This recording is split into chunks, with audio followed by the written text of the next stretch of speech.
Hello વિદ્યાર્થી મિત્રો, એજ્યુટેકનો ચેનલમાં આપનું સ્વાગત છે। આજે આપણે શીખીશું ધોરણ 7 વિષય સામાજિક વિજ્ઞાન તારીખ 15/2/2025ના રોજ લેવાયેલી એકમ કસોટીની સંપૂર્ણ પ્રશ્ન બેંકનું સોલ્યુશન।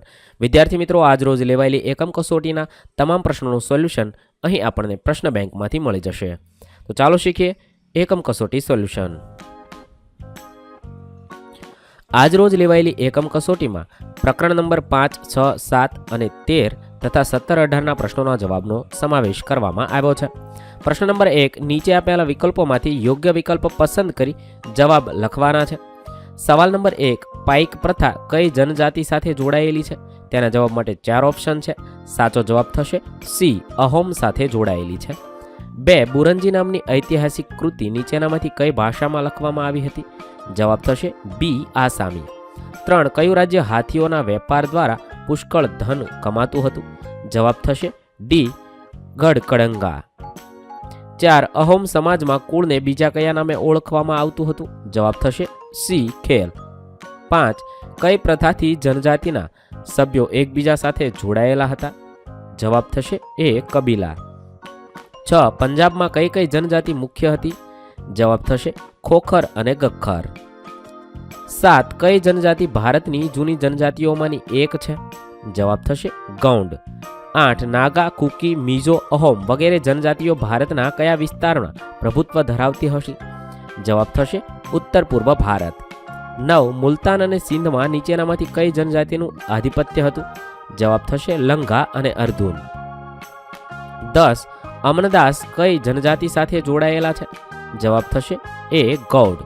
11, રાણી દુર્ગાવતીનું નામ કઈ જનજાતિ સાથે જોડાયેલું છે? જવાબ થશે એ, ગૌંડ। 12, કોળી, બેરાજ જેવી જનજાતિ હાલના કયા રાજ્યમાં પહાડી પ્રદેશોમાં જોવા મળતી હતી? જવાબ થશે ડી, કર્ણાટક અને મહારાષ્ટ્ર। 13, મુંડા અને સંથાલ જનજાતિઓ નીચેના પૈકી કયા રાજ્યો સાથે સંબંધિત છે? જવાબ થશે બી, બિહાર અને ઝારખંડ। 14, અહોમ જાતિના લોકો સાથે નીચેના પૈકી કઈ બાબત જોડાયેલ છે? જવાબ થશે એ, પ્રકૃતિના દેવતાઓની ઉપાસના કરવી। 15, ભારતના બંધારણમાં આદિવાસી જાતિઓને અનુસૂચિમાં કયા નામથી સામેલ કરવામાં આવે છે? જવાબ થશે બી, અનુસૂચિત જનજાતિ એટલે કે એસટી। ત્યારબાદ પ્રશ્ન નંબર 2, નીચેના પ્રશ્નોના જવાબ એક વાક્યમાં આપો। કોઈ પણ 5 લખવાના છે। દરેક પ્રશ્નોના જવાબ અહીં આપણે શીખીએ। 1, કૃષ્ણ ભક્તિના ગીતોની રચના કોણે કરી હતી? કૃષ્ણ ભક્તિના ગીતોની રચના ચૈતન્ય મહાપ્રભુએ કરી હતી। 2, ઉત્તર ભારતમાં ભક્તિ આંદોલનના શ્રી ગણેશ કોણે કર્યા હતા? ઉત્તર ભારતમાં ભક્તિ આંદોલનના શ્રી ગણેશ રામાનંદે કર્યા હતા। 3, કબીરના ગુરુભાઈ કોણ હતા? કબીરના ગુરુભાઈ રૈદાસ હતા। 4, શીખ ધર્મના સ્થાપક કોણ હતા? શીખ ધર્મના સ્થાપક ગુરુ નાનક હતા। 5, રામચરિત માનસની રચના કોણે કરી હતી? રામચરિત માનસની રચના તુલસીદાસજીએ કરી હતી। 6, વૈષ્ણવ સંતો કયા નામે ઓળખાતા હતા? વૈષ્ણવ સંતો અલવાર નામે ઓળખાતા હતા। 7, શંકરાચાર્યજીના પિતાનું નામ શું હતું? શંકરાચાર્યજીના પિતાનું નામ શિવગુરુ હતું। 8, બીજક કોનો કવિતા સંગ્રહ છે? બીજક કબીરનો કવિતા સંગ્રહ છે। 9, કાલડી કોનું જન્મસ્થળ છે? કાલડી શંકરાચાર્યનું જન્મસ્થળ છે। 10, નરસિંહ મહેતાએ કૃષ્ણ ભક્તિ વિશે શું લખ્યું છે? નરસિંહ મહેતાએ કૃષ્ણ ભક્તિ વિશે કહ્યું છે કે શ્રી કૃષ્ણની ભક્તિના સહારે મનુષ્ય ગમે તેવી આપત્તિઓ પાર કરી શકે છે। 10, ભક્ત કવિયત્રી તરીકે કોણ ઓળખાય છે? ભક્ત કવિયત્રી તરીકે મીરાબાઈ ઓળખાય છે। 12, મહારાષ્ટ્રમાં ભક્તિ આંદોલનના શ્રી ગણેશ કોણે કર્યા હતા? મહારાષ્ટ્રમાં ભક્તિ આંદોલનના શ્રી ગણેશ જ્ઞાનેશ્વરે કર્યા હતા। 13, કોના અભંગો જાણીતા છે? તુકારામના અભંગો જાણીતા છે। 14, ગુજરાતી ભાષાના આદિકવિ તરીકે કોણ ઓળખાય છે? ગુજરાતી ભાષાના આદિકવિ તરીકે નરસિંહ મહેતા ઓળખાય છે। 15, શિવાજીના ગુરુનું નામ શું હતું? શિવાજીના ગુરુનું નામ સમર્થ ગુરુ રામદાસ હતું। પ્રશ્ન નંબર 3, નીચેની ખાલી જગ્યામાં યોગ્ય શબ્દ વાક્ય પૂર્ણ કરવાનું છે। 1, એક સ્થળેથી બીજા સ્થળે માહિતી કે સંદેશા મોકલવા કે પ્રાપ્ત કરવાની વિસ્તૃત વ્યવસ્થાને ખાલી જગ્યા કહે છે, તેને સંચાર માધ્યમ કહે છે। 2, ભારતમાં ટેલિગ્રામ સેવાઓ સૌપ્રથમ કલકત્તા અને ડાયમંડ હાર્બર શહેરો વચ્ચે શરૂ થઈ। 3, આજનું સૌથી લોકપ્રિય દ્રશ્ય શ્રાવ્ય સંચાર માધ્યમ ટેલિવિઝન છે। 4, રેડિયો એ ખાલી જગ્યા પ્રકારનું સંચાર માધ્યમ છે, શ્રાવ્ય પ્રકારનું। 5, મોબાઈલના વધુ પડતા ઉપયોગથી બાળકોના સમય અને શિક્ષણ પર વિપરીત અસર થાય છે. 6. કૃષિ ક્ષેત્રની માહિતી ઝડપથી મેળવવા કૃત્રિમ ઉપગ્રહનો ઉપયોગ થાય છે. 7. વિદ્યાર્થીઓએ મોબાઈલનો ઉપયોગ વાતચીત પૂરતો જ કરવો જોઈએ. 8. લખેલા કાગળો ઈમેલ કે ફેક્સ દ્વારા તરત જ એક જગ્યાએથી બીજી જગ્યાએ પહોંચાડી શકાય છે. 9. મિત્રોને શુભેચ્છા પાઠવવા ગ્રીટિંગ કાર્ડનો ઉપયોગ થાય છે. 10. કૃત્રિમ ઉપગ્રહને અવકાશમાં તરકા મૂકવામાં આવે છે. 11. મોબાઈલ ફોનના પ્રકાશને કારણે આંખને નુકસાન થાય છે. 12. વોકી ટોકીનો સૌથી વધુ ઉપયોગ પોલીસ ખાતામાં થાય છે. 13. સંચાર માધ્યમનું સૌથી પ્રાચીન માધ્યમ પરિવહનના સાધનો છે. 14. ભાષા સાથે ચિત્રલિપિનો વિકાસ થયો હશે. 15. માનવી એક વિચારશીલ સામાજિક પ્રાણી છે અને બુદ્ધિ તેને સૌથી મળેલ મહત્વની ભેટ છે. ત્યારબાદ પ્રશ્ન નંબર 4. નીચે આપેલા જોડકાઓ યોગ્ય રીતે જોડો. કોઈ પણ એક જોડવાનું છે. અહીં આપણે દરેક વિભાગના જવાબ લખીશું. એક વિભાગ અ સાથે બ ને જોડવાનો. 1. ભૂકંપ તો ધરતીની સપાટીનું કંપન.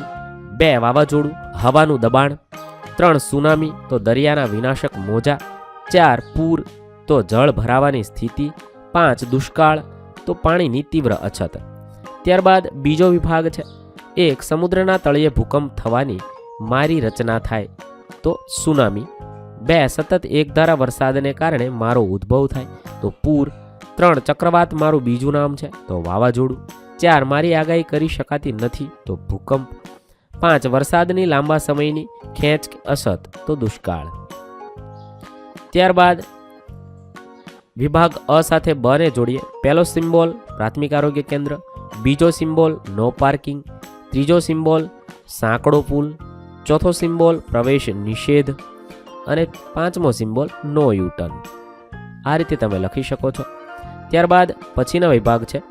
1. વિશ્વમાં સૌથી વધુ માર્ગ અકસ્માતમાં મૃત્યુ તો ભારતમાં. 2. ટુ વ્હીલર તો હેલ્મેટ પહેરવું જોઈએ. 3. કાર તો સીટ બેલ્ટ બાંધવો જોઈએ.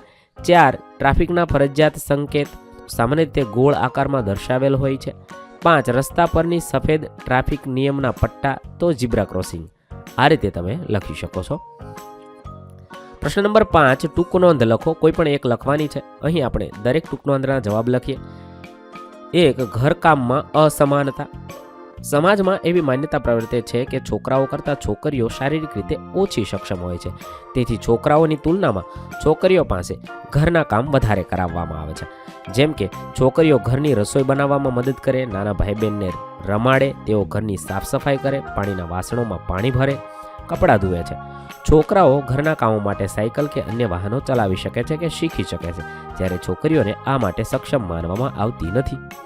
બીજું છે મહિલા સશક્તિકરણ. મહિલા સશક્તિકરણ એટલે મહિલાને સશક્ત કરવી. મહિલા સશક્તિકરણ માટે છેલ્લા ઘણા વર્ષોમાં સરકારે ઘણા આયોજનો કર્યા છે. સ્ટાર્ટઅપ ઇન્ડિયા અને મેક ઇન ઇન્ડિયા અંતર્ગત અનેક યોજનાઓ ચલાવવામાં આવે છે. સરકાર દ્વારા પશુપાલન ઉદ્યોગ અને અન્ય સાહસ માટે સહાય આપવામાં આવે છે. મહિલા સશક્તિકરણ માટે સંસ્થાઓ કાર્ય કરે છે. સરકારી યોજનાઓ જાહેર સંસ્થાઓ દ્વારા મહિલાઓને પગભર થવામાં મદદ કરવામાં આવે છે. આ યોજનાઓ ઉપરાંત શિક્ષણમાં પણ કન્યાઓને વિશેષ સહાય આપવામાં આવે છે, જેથી કન્યાઓને પણ ઉચ્ચ શિક્ષણ મેળવી શકે. ત્રીજું છે તમારા મતે જાતિ પ્રમાણમાં અસમાનતાના કારણો. મારા મતે જાતિ પ્રમાણમાં અસમાનતાના મુખ્ય કારણો આ પ્રમાણે છે. ભારતીય સમાજમાં પુત્ર જન્મને વધુ મહત્વ અપાતું હોવાથી દીકરીને જન્મ પહેલાં મારી નાખવી એટલે કે સ્ત્રી ભ્રૂણ હત્યા. ભારતીય સમાજમાં જોવા મળતી રૂઢિગત માન્યતાઓ અને શિક્ષણનું ઓછું પ્રમાણ, મહિલાઓમાં શિક્ષણનું ઓછું પ્રમાણ, આ બધા કારણો છે. અહીં આપણી ધોરણ 7ની એકમ કસોટી સામાજિક વિજ્ઞાનની પૂર્ણ કરીએ છીએ. વિદ્યાર્થી મિત્રો, દરેક ધોરણની દરેક એકમ કસોટીના વિડીયોઝ આપણી ચેનલ પર ઉપલબ્ધ છે, જે તમે એકમ કસોટી નામના પ્લેલિસ્ટમાં મેળવી શકો છો. પ્લેલિસ્ટની લિંક વિડીયોના ડિસ્ક્રિપ્શનમાં આપેલી છે. નવા વિડીયો સાથે ફરીથી મળીશું. ત્યાં સુધી અલવિદા દોસ્તો. થેન્ક યુ દોસ્તો. એજ્યુકટેકનો ચેનલ તરફથી વિડીયો નિહાળવા બદલ આપનો આભાર. આવા બીજા વિડીયોઝ નિહાળવા માટે અમારી યુટ્યુબ ચેનલ એજ્યુકટેકનો અત્યારે જ સબસ્ક્રાઇબ કરો. આભાર દોસ્તો.